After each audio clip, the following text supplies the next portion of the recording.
حضور نبی کریم علیہ الصلاۃ والسلام کے مبارک ناموں سے وسیلہ مانگنے کا سلسلہ جاری ہے، اور قرآن مجید فرقان حمید کی آیات سے آج جو ہم نور حاصل کریں گے، جو فیض لیں گے، وہ انتہائی اہم ہے، اور اس کی اہمیت کا اندازہ یوں لگائیے، قیامت کے دن کی ایک بہت بڑی کامیابی، اور اگر آپ یوں کہیں کہ سب سے بڑی کامیابی تو بھی درست ہوگا۔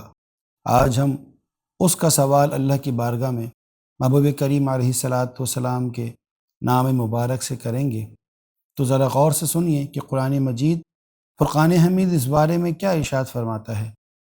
ارشاد باری تعالی ہوا، وَلَوْ أَنَّهُمْ إِذ ظَلَمُوا أَنفُسَهُمْ جَاءُوكَ، فرمایا اور اگر تم اپنی جانوں پر ظلم کر بیٹھو تو پھر کیا کرو؟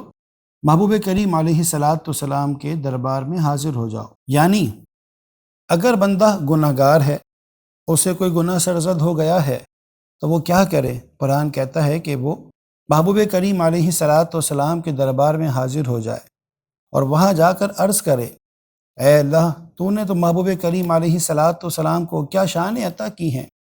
پھر یہ فاصلے کوئی معنی نہیں رکھتے، اور وہاں جا کے بندہ عرض کرے تو نور علی نور ہے۔ اور یہی فرمایا جا رہا ہے کہ جب بندہ اپنی جان پر ظلم کر لے تو پھر کیا کرے؟ جاؤکا، آپ کی خدمت میں آ کے عرض کرے۔ کیا عرض کرے؟ فاستغفر اللہ واستغفر لهم الرسول، وہ اللہ سے معافی مانگے، اور محبوب کریم علیہ الصلاۃ والسلام بھی اس کے لیے اللہ کی بارگاہ میں شفاعت طلب کریں۔ سبحان اللہ، وہ اللہ سے معافی مانگ رہا ہے۔ دینے والی ذات اللہ کی ہے، معافی قبول کرنے والی ذات اللہ کی ہے، لیکن اگر محبوب کریم علیہ الصلاۃ والسلام اس کے لیے شفاعت کریں تو نتیجہ کیا ہوگا؟ اس کو کیا نعمت ملے گی؟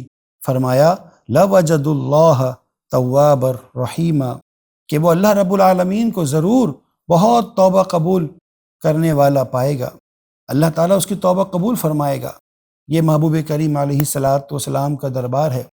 یہاں پر تفسیر ابن کثیر نے ایک واقعہ لکھا، مختصر آپ کے سامنے عرض کرتا ہوں کہ نبی کریم علیہ الصلاۃ والسلام کے وصال ظاہری کے بعد ایک اعرابی حضور نبی کریم علیہ الصلاۃ والسلام کے دربار میں حاضر ہوا اور عرض کرنے لگا کہ یا رسول اللہ صلی اللہ علیہ وسلم، میں آپ کے دربار میں حاضر ہو گیا ہوں، آپ میری اللہ رب العالمین سے بخشش طلب فرمائیے۔ حضور نبی کریم علیہ الصلاۃ والسلام کی طرف سے یہ نبی سنائی گئی کہ جاؤ، تمہاری بخشش کر دی گئی۔ سبحان اللہ۔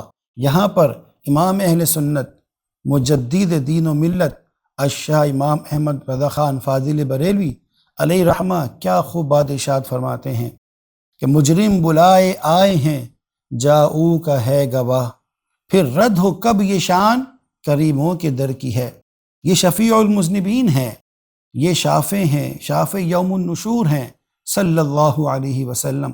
پڑھیے نا بخاری شریف، کیا آتا ہے بخاری شریف میں کہ جب قیامت کا دن ہوگا، وہ ہولناک دن ہوگا، اور تمام انبیاء کہہ رہے ہوں گے اذهبوا الی غیری، اذهبوا الی غیری۔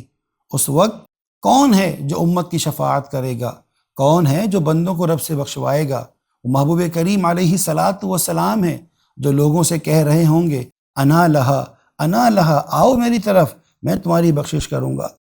وہ سجدے میں سر جھکائے ہوئے ہوں گے، اللہ تعالیٰ محبوب کریم علیہ الصلاۃ والسلام کی شفاعت اور آپ کے سجدے کے وسیلے سے تمام لوگوں کی مشکل کو آسان فرما دے گا۔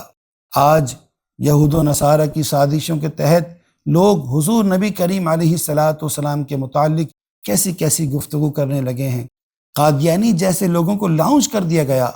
بہرحال میں یہ عرض کر رہا تھا کہ قیامت کے دن حضور نبی کریم علیہ الصلاۃ والسلام لوگوں کی شفاعت فرمائیں گے۔